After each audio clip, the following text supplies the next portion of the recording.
परमेश्वर आपको आशीष देने के बाद पूछता है, तू मेरे पीछे भागेगा कि आशीष के पीछे? और हमारा आंसर रहता है आशीष के पीछे। या हमारा आंसर ये भी है कि तेरे पीछे भागेंगे, लेकिन भागते तो आशीष के पीछे ही। ईसाई एक धर्म नहीं है, वो जीवन बदलने का एक तरीका है। खुदा उसमें हेल्प करता है। आज मैं कलीसिया से वही बोलना चाहता हूं, या तो इधर रह के जियो जो व्यवस्था के आधार पे जीना है, आपका चर्च का जिंदगी बाहर का जिंदगी सेम रहना है। चर्च में एक, बाहर में एक नहीं। अगर ऐसा है तो आप क्या कर रहे? चर्च में रहते तक आप मसीह हैं, चर्च से बाहर क्या है? अन्य जाति है। और यीशु मसीह आपको इसलिए अन्य जाति से पकड़ के नहीं ले गया है कि बाहर में एक जिंदगी रहे, अंदर में एक जिंदगी रहे। खुदा इसलिए पकड़ के लाया कि आपका जिंदगी दोनों जगह एक ही जैसा रहे। मैं कई दफा ये दोनों वचन बताया। पुराना नियम में आशीष के बाद डिसाइड करना था कि तू किसके पीछे चलेगा। सब कुछ मिलने के बाद, सब कुछ होने के बाद, सारा क्रियाएं, सारी चीजें अपना जिंदगी बिताने के बाद, आज वो जिंदगी लोग जी रहे ना, शादी के टाइम में बपतिस्मा लेते हैं। मैं पूछे ये क्या तरीका है शादी के टाइम में बपतिस्मा? तो वो बोले नहीं, शादी के बाद पवित्र जीना है। तब फिर अब आंसर तो यही हो जाता है कि शादी के पहले कैसे भी जीने चलेगा, लेकिन शादी के बाद शरीफ रहना, इसलिए बपतिस्मा लेते हैं। ये तो वही जिंदगी है। कौन सा जिंदगी? बाहर वालों का जिंदगी। पुराना नियम सब मिलने के बाद खुदा डिसाइड करने बोलता है। हव्वा आदम के आगे फल रखा, भले और बुरे ज्ञान का फल, जीवन का फल, पूरा व्यवस्था बताने के बाद मूसा बोल रहा है आज तुम्हारे आगे मृत्यु और जीवन है, तुम किसको चुनोगे? पुराना नियम ऐसा था, सब कुछ आगे रख के तेरे को कौन सा फल खाना है खा ले। हव्वा का लगा कि ज्ञान का फल खाऊंगा। आज सारे लोग ज्ञान कमाने में भिड़े। पता है बाइबल का पूरा ज्ञान है, लेकिन बाइबल का पूरा ज्ञान रखने वाले स्वर्ग जाएंगे क्या? बोले से नहीं, बाइबल के ऊपर चलने वाले जाएंगे, सुनने वाले नहीं, वरन चलने वाले स्वर्ग जाएंगे। हमारे पास शॉपिंग करने के लिए पैसा है, कोई दुकान में जाने से अगर गलती से बाहर में लिखा है ना 50% ऑफ या आपको खरीदने से कुछ मिलेगा, हम लोग क्लेम करते हैं कि आपकी दुकान में ये लिखा है 5000 का सामान खरीदने से 2 साबुन फ्री करके लिखा है। वो साबुन हम लोग नहीं लगाने पर वो साबुन लेके आएंगे, जबकि वो साबुन जिंदगी में यूज नहीं किए। गलती से लिखा है 5000 का शॉपिंग करने से 4 साबुन फ्री। वो साबुन किसी भी कंपनी का हो, फ्री वाला आइटम है, मिलना चाहिए। सही बोल रहा हूं? सही बोल रहा हूं ना? हाँ, तो ये भी तो है, तू विश्वास करे तो तेरा घराना उद्धार पाएगा।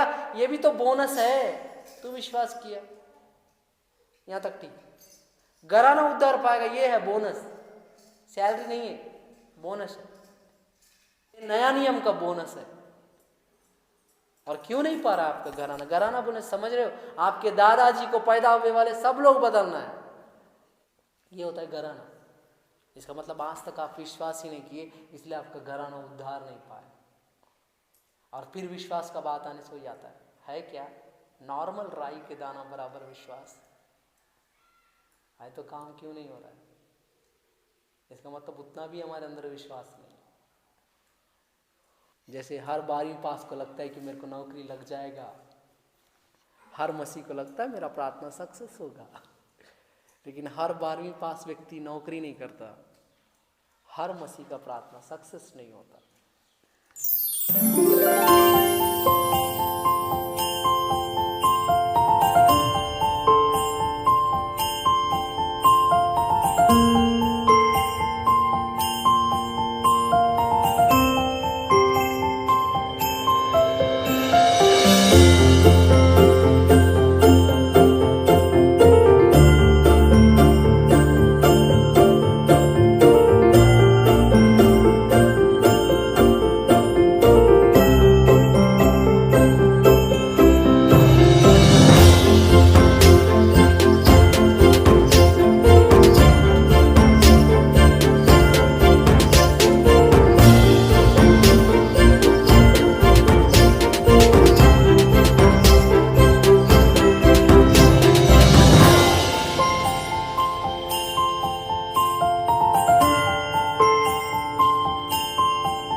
अपने आंखों को बंद करें, हम लोग प्रार्थना में जाएंगे। खुदावंत यीशु, मैं प्रार्थना करता हूँ तेरे बच्चों के बीच में जिन वचनों को बोलना है आधा से ज़्यादा तो बोल ही दिया पिता, भजन संहिता के अंदर, और जो बाकी बचे बात हैं उनको आप अपनी ओर से बुलवाइए। आप अपने नाम के निमित्त हमारी अगुवाई कीजिए। ये वचन को यूट्यूब में हो, फेसबुक में हो, लाइव हो, जो भी व्यक्ति देख रहे हैं उनके जीवन में कमाल का काम करना पिता। ये वचन उनके जीवन, उनका घर घराना को बदलने वाला रहे। मदद कर पिता, यीशु के नाम से मांगता हूँ पिता, आमीन आमीन। यहोशू 24वां अध्याय 14 वचन, यहोशू 24:14। इसलिए अब यहोवा का भय मानकर उसकी सेवा खराई और सच्चाई से करो। क्या लिखता है? इसलिए अब यहोवा का भय मानकर उसकी सेवा खराई और सच्चाई से करो।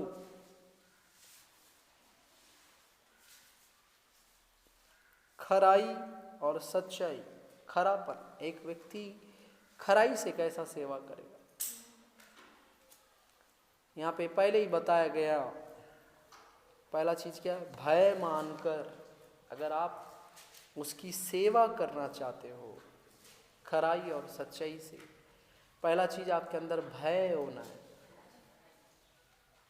और मैंने अपने लाइफ में देखा, दिन ब दिन खुदा से भय खत्म हो जाता है। कैसे लोगों के अंदर पता है? जो बाइबल नहीं पढ़ते, जो प्रार्थना नहीं करते, परमेश्वर को अपमान करते रहते,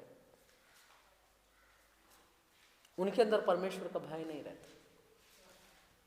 बाइबल में स्पष्ट लिखा है, तो दिन रात व्यवस्था का ध्यान करना।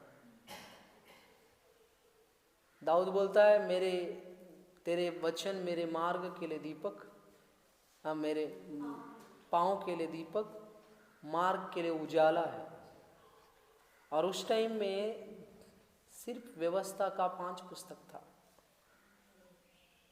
और वही पुस्तक में कौन सा ऐसा वचन है भाई जो इनको इतना इंस्पायर कर रहा है, जो कि हमको 66 पुस्तक में भी नहीं मिल रहा है? उस 5 पुस्तकों में एक चीज लिखा था, तू अगर धर्मी है तो तेरे शत्रु तुझ पे प्रबल नहीं होंगे। मैं तेरे शत्रुओं को 1 मार्ग से आएंगे 7 मार्ग से भगा दूंगा। ये नहीं वचनों को लेके जीते थे। और हमारे पास 66 पुस्तक है। हम लोग क्या सच में इन 66 पुस्तक के अच्छे से अच्छे से वचन को जानते हैं क्या? आज ऋषि बहुत अच्छा वचन से याद करके आया। वचन शायद मत्ती 16:19 वही है बेटा। तू जो पृथ्वी पे बांधेगा वो स्वर्ग में बांधा जाएगा, और जो स्वर्ग में जो पृथ्वी पे खोलेगा वो स्वर्ग में खोलेगा। आप अपने जिंदगी के साथ क्या क्या बांध रहे हैं? अपने लिए पहले तो नेगेटिव बात करना छोड़ दो, और दूसरे के लिए भी। बीते दिनों सुन रहा था, दिल और शरीर जो है परमेश्वर का मंदिर है। हमारा देह परमेश्वर का मंदिर है। और हम लोग सीखते आए हैं, हमारा दिल भी परमेश्वर का मंदिर है। परमेश्वर को दिल चाहिए। दोनों ही चीज में हम लोग कचरा नहीं भर सकते।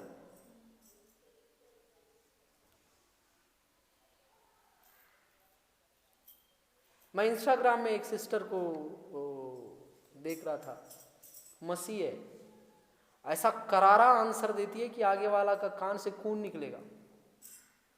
तुम्हारा बॉयफ्रेंड कोई है तो वो डायरेक्ट बोल देगी मेरा बॉयफ्रेंड यीशु मसीह है। मैं गलती से पूछे आपका पास्टर कौन है? वो बोले मेरे माँ बाप और मेरा यीशु मसीह मेरा पास्टर है। मैं बोला अरे बाप रे। मैं बोला आप कौन से मेथोडिस्ट हो, पेंतिकोस्टल हो? वो बोले मैं मिशन के द्वारा मसीह नहीं हूँ, मैं दिल से मसीह हूँ। मैं बोला बाप रे बहन, आपसे बात करने से अच्छा है कि दूर रहो। तो एक चीज देखा हूँ, उनका शरीर डस्टबिन बन गया है संसार के वस्तुओं से। मैं बोलना चाहता था, बात करने के पहले इतना आत्मिकता दिखाई, लेकिन क्रियाओं में, हरकतों में वो आत्मिकता नहीं है। तुम्हारा फेवरेट गाना कौन सा? कोई फिल्मी गाना नहीं बताए। तुम्हारा हीरो कौन है? यीशु मसीह है। मैं उनका पूरा पढ़ रहा था, लेकिन स्टेटस में फिल्मी गाना है, एक से एक गाना वाला स्टेटस है। मैं बोला हाथी के दिखाने वाले दांत अलग, खाने वाले दांत अलग। मैं सिर्फ लास्ट एक मैसेज किया, बहन मैं आपके आत्मिकता का ऊपर कोई ऐसा शब्द बोल के हट करना नहीं चाहता। मेरे पास आपके प्रश्नों का उत्तर भी है, प्रश्न भी है, बोलना नहीं चाहता। यहां पे लिखा है, अगर इसलिए अब यहोवा का भय मानकर उसकी सेवा खराई और सच्चाई के साथ करना। सच्चाई क्या है? यीशु मसीह है क्या? खरापन आपका धार्मिक क्रियाएं हैं जो आपको खरा बनाता है, लेकिन सच्चाई क्या है? यीशु मसीह है। क्या आपके और मेरे लाइफ में जो हमारा वर्डिंग है बदलो, यीशु के साथ उसका भय मानते क्या करना? उसकी सेवकाई खराई से करना। और जिन देवताओं की सेवा तुम्हारे पुरखा महानद के उस पार मिस्र में करते थे, उन्हें दूर करके यहोवा की सेवा करो। कितना अच्छा वचन है। आज भी आपके जीवनों में, मेरे जीवनों में देवी देवता नहीं है। हम लोग फेंक दिए, कब की फेंक डाले। हमारे पुरखा करते थे, हम लोग नहीं करते। तो बात ये होता है, फिर हम लोग सेवा कर रहे हैं क्या? नहीं कर रहे। कर रहे भी तो पता नहीं क्या सेवा कर रहे हैं। लोग बदलते ही नहीं है। या तो हमारा तरीका गलत है या हम ही गलत है, नहीं तो उन्नति होते रहता है। कोई कलीसिया घटता नहीं है। ये पहला कलीसिया है, एकदम स्पीड बढ़ा, फिर ब्रेक मारे टाइप का घट रहा है। यदि यहोवा की सेवा करनी तुम्हें बुरी लगे तो आज सुन लो कि तुम किसकी सेवा करोगे। चाहे उन देवताओं की जिनकी सेवा तुम्हारे पुरखा महानद के उस पार करते थे, और चाहे एमोरियों की देवताओं की सेवा करो जिनके देश में तुम रहते हो। यहोवा का सेवा करना, यहोवा की आज्ञाओं पे चलना। और 10 आज्ञाओं में एक आज्ञा है विश्राम दिन को पवित्र मानना। और हम लोग पुनरुत्थान दिन को पवित्र मानते हैं। ये पुनरुत्थान का दिन है। अभी कुछ ही दिनों बाद गुड फ्राइडे आने वाला है, उसके बाद ईस्टर आएगा। दुनिया का बड़ा बड़ा त्योहार मनाइए, क्रिसमस, गुड फ्राइडे और ईस्टर, दुनिया का, भारत देश का नहीं। और यहां लिखता है, अगर तुमको परमेश्वर की सेवा करनी अच्छी नहीं लगती, पुराना वाला जिंदगी में जाओ, वापस करो, जाओ, जिस देवता के पीछे जाना है जाओ। कौन बोल रहा है पता है? यहोशू। और कब बोल रहा है पता है? सारे जन को जमीन जायदाद दिलाने के बाद, परमेश्वर आपको आशीष देने के बाद पूछता है, तू मेरे पीछे भागेगा कि आशीष के पीछे? और हमारा आंसर रहता है आशीष के पीछे। या हमारा आंसर ये भी है कि तेरे पीछे भागेंगे, लेकिन भागते तो आशीष के पीछे ही। मैं कल बड़ा दुखित होके एक पास्टर साहब को बता रहा था, हमारा कलीसिया नहीं बढ़ रहा है। वो मुस्कुराते हुए एक बात बोले, आप इतना टफ बताते हैं, कहां से बढ़ेगा?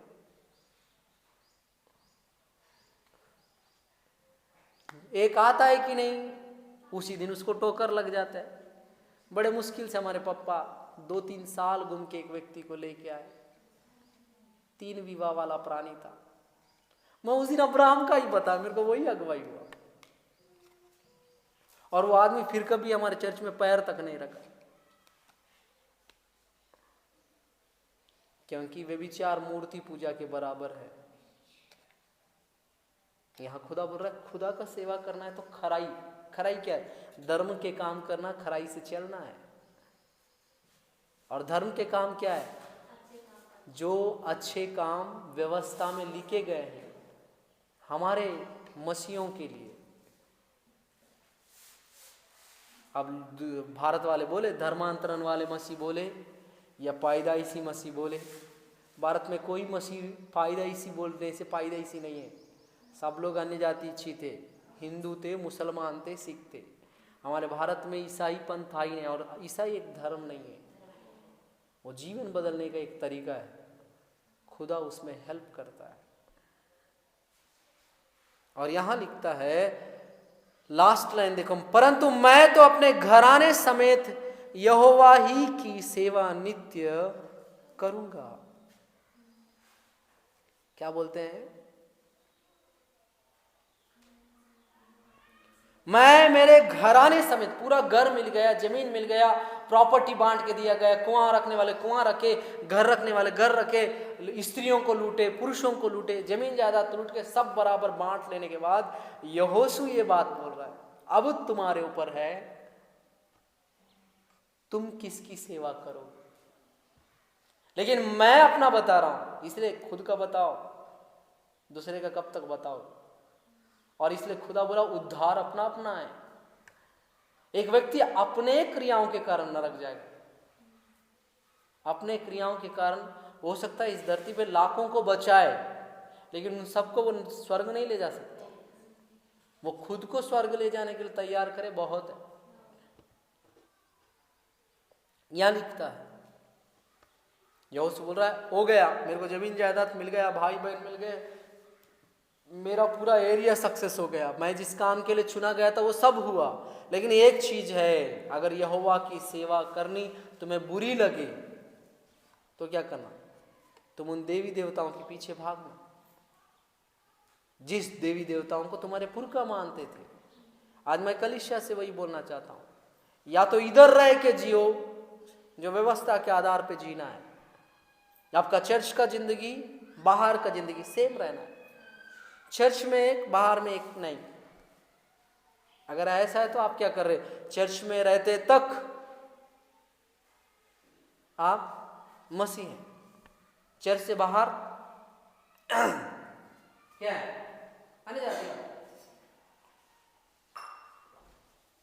और यीशु मसीह आपको इसलिए अन्य जाति से पकड़ के नहीं ले गया है कि बाहर में एक जिंदगी रहे, अंदर में एक जिंदगी रहे। खुदा इसलिए पकड़ के लाया कि आपका जिंदगी दोनों जगह एक ही जैसा रहे। और नया नियम में सिद्धांत ही बदल जाता है। पुराने नियम में आशीषमन पाने के बाद,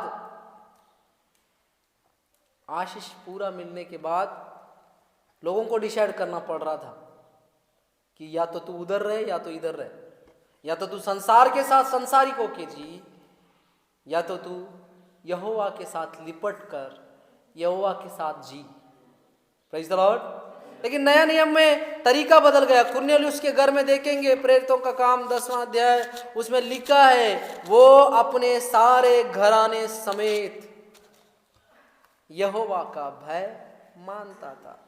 देखो क्या लिखा है 10:2, वह भक्त था और अपने सारे घराने समेत परमेश्वर से डरता था और यहूदी लोगों को बहुत दान देता और बराबर परमेश्वर से प्रार्थना करता था। मैं कई दफा ये दोनों वचन बताया। पुराना नियम में आशीष के बाद डिसाइड करना था कि तू किसके पीछे चलेगा। सब कुछ मिलने के बाद, सब कुछ होने के बाद, सारा क्रियाएं, सारी चीजें अपना जिंदगी बिताने के बाद, आज वो जिंदगी लोग जी रहे ना, शादी के टाइम में बपतिस्मा लेते हैं। मैं पूछे ये क्या तरीका है शादी के टाइम में बपतिस्मा, तो वो बोले नहीं शादी के बाद पवित्र जीना है। तब फिर अब आंसर तो यही हो जाता है कि शादी के पहले कैसे जीने चलेगा, लेकिन शादी के बाद शरीफ रहना, इसलिए बपतिस्मा लेते। ये तो वही जिंदगी है। कौन सा जिंदगी? बाहर वालों का जिंदगी। प्रेरितों का काम 10वां अध्याय, वो अपने घराने समेत परमेश्वर से डरता था।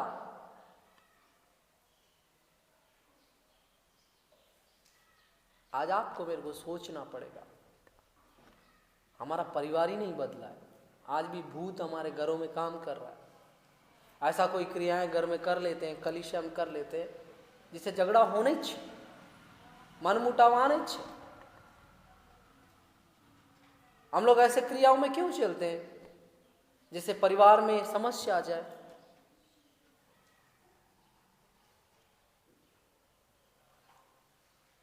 बाइबल बताती है, यहोशू बोला, मैं मेरा घराने समेत यहोवा की सेवा करूं, तुम किसकी करो? आज कुरनेलियुस अगर आपको पूछना है तो बोलेगा, मैं मेरा परिवार सहित परमेश्वर का भय मानते हैं। आप किसका भय मानते हैं? किसका भय है? वो भक्त था, परमेश्वर से घराने समेत भय मानता था। और दूसरी बात, आपको पता है ये भय मानने वाला व्यक्ति को यीशु मसीह के बारे में कुछ भी नहीं पता, तो भी दान दशवांश दे रहा है।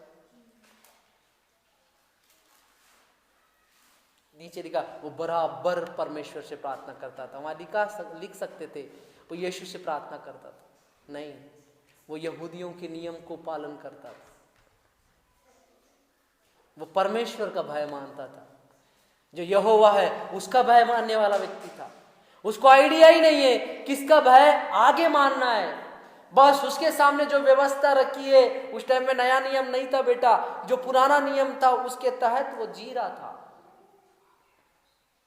उसका भक्ति देख के, उसका दान दशवांश देख के, उसका प्रार्थना लेवल देख के परमेश्वर स्वर्गदूत को भेजा और उसको दर्शन दे के बताया कि यापा नगर में चमड़ा का धंधा करने वाले एक घर में पीटर है, पतरस है, वहां जाना, वहां लोगों को भेज के पतरस को बुलाना। वो आके तुमको क्या सिखाएगा? कैसा जीना है, किसको मानना है, कैसा रहना है सिखाएगा। और आज हमारे पास कौन है सिखाने के लिए? नहीं बेटा, वो बात नहीं कर, मैं नॉर्मल बात कर रहा हूं। आप लोग एकदम हाई जाते हैं। इसलिए मैं बोलता हूं, हमेशा जब कोई प्रभु का जन कुछ पूछता है ना, आपको आंसर पता रहने पर भी आप ही जानते हो बोलना है। और इतने महान चतुर आत्मा लोग रहते हैं, वो अपना आंसर बदल देते हैं अगर आप सच बताने से। सही में आप सही सटीक आंसर वो बदल के बताएंगे। आप पवित्र आत्मा गलत नहीं बोले, सही है, लेकिन मैं इस बेसिस पे बोल रहा हूं। कुरनेलियुस को बताने के लिए कौन आया था? पतरस। पवित्र आत्मा तो बाद में आया भाई, पहले पतरस आया। आज भी तो हमारे बीच में पतरस है, और मेरे नाम के पीछे भी पीटर ही लगता है। मैं दुर्गम लगाने से ज्यादा पीटर लगाने में प्रसन्न होता हूं, क्योंकि मेरा खुदा ने मुझको मेरे जाति भाइयों में से उठा के राजकुमार बनाया। दाऊद का परिचय क्या है? वो सूरवीर था, लेकिन यहोवा का भय मानने वाला था। उसका परिचय यहूदा गोत्र का सिंह नहीं है। उसका परिचय वो एक गिटारिस्ट है, या वाद्य यंत्रों को बजाने वाला, दस्तार वाले बाजा बजाने वाला कौन है? दाऊद है।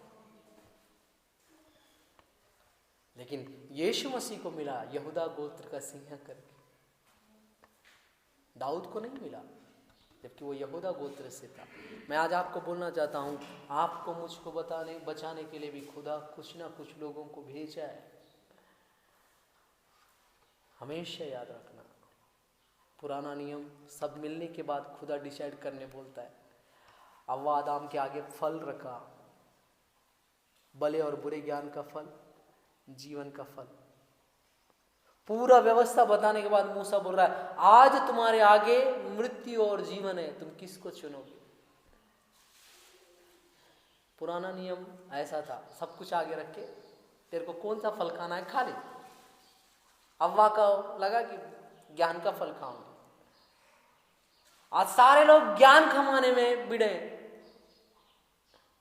पता है बाइबल का पूरा ज्ञान है, लेकिन बाइबल का पूरा ज्ञान रखने वाले स्वर्ग जाएंगे क्या? बोले से नहीं, बाइबल के ऊपर चलने वाले जाएंगे, सुनने वाले नहीं, वरन चलने वाले स्वर्ग जाएंगे। ज्ञान तो बहुत है, बीते दिनों में एक ग्रुप को मिला जो प्रकाशित हुआ गया। कल मेरे पास एक बहन फोन की, ब्रदर हम लोग अंत के दिनों के बारे में होने वाली बातों को सिखाते हैं, आप जूम मीटिंग में जुड़ सकते हैं क्या? मैं तो फ्री रहता हूँ ना। मैं बोला मेरे पास बिल्कुल टाइम नहीं है सिस्टर, मेरे को नहीं जानना है, यहाँ जाना वाला को पूरा नहीं कर पा रहे, और वो जानने के बाद तेरा न्याय करूंगा बोल रहा है। नया नया चीज, अरे हमारे एरिया में भी पढ़े प्रकाशित वाक्य की ज्ञाता लोग,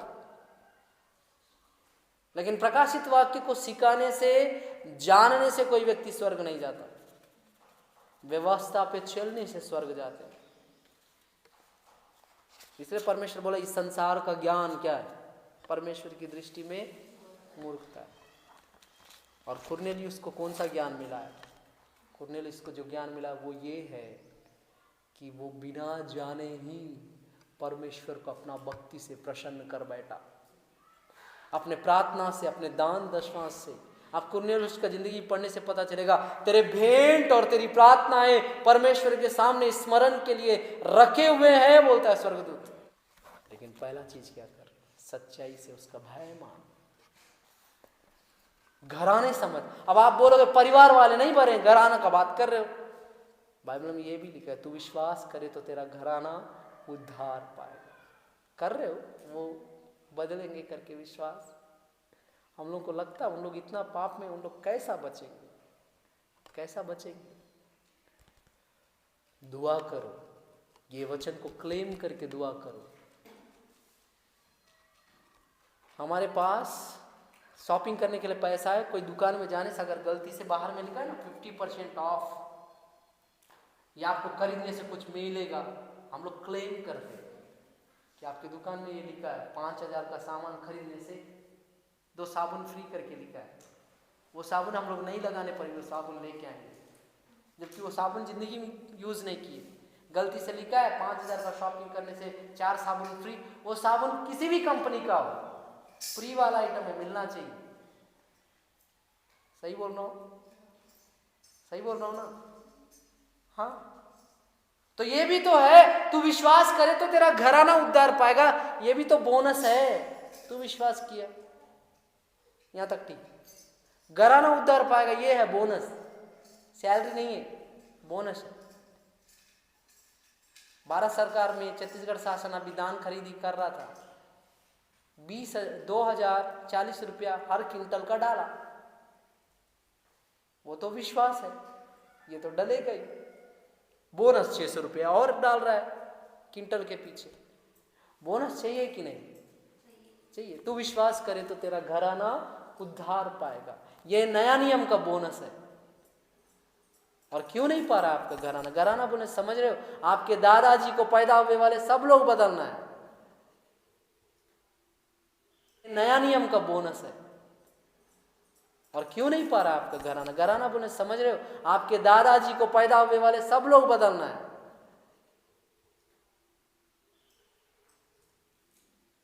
ये होता है घराना। इसका मतलब आज तक आप विश्वास ही नहीं किए, इसलिए आपका घराना उद्धार नहीं पाया। और फिर विश्वास का बात आने से हो जाता है क्या? नॉर्मल राई के दाना बराबर विश्वास है, तो काम क्यों नहीं हो रहा है? इसका मतलब उतना भी हमारे अंदर विश्वास नहीं, ये मीद विश्वास नहीं रखता। जैसे हर 12वीं पास को लगता है कि मेरे को नौकरी लग जाएगा, हर मसीह को लगता है मेरा प्रार्थना सक्सेस होगा, लेकिन हर 12वीं पास व्यक्ति नौकरी नहीं करता, हर मसीह का प्रार्थना सक्सेस नहीं होता। आइए हम अपने आंखों को बंद करें, प्रार्थना करें।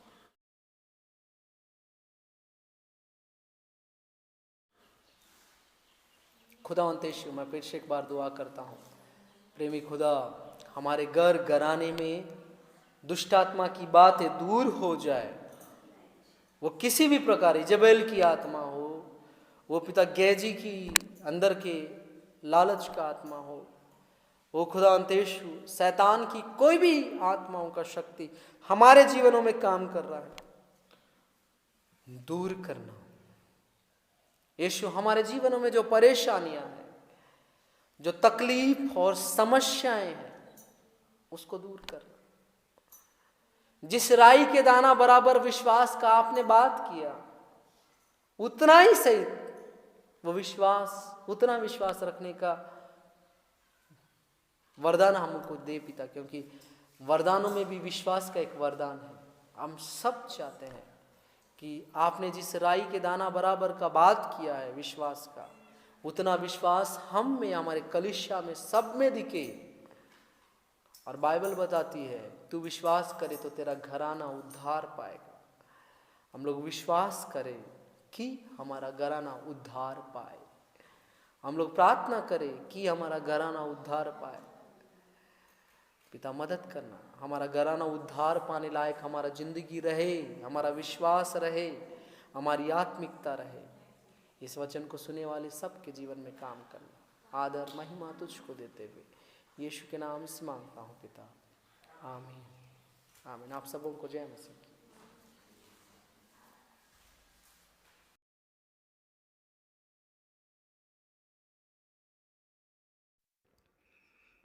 आप मेरे YouTube चैनल को सब्सक्राइब करें, बेल आइकन दबाएं, इंस्टाग्राम और फेसबुक में मुझे फॉलो करें। जय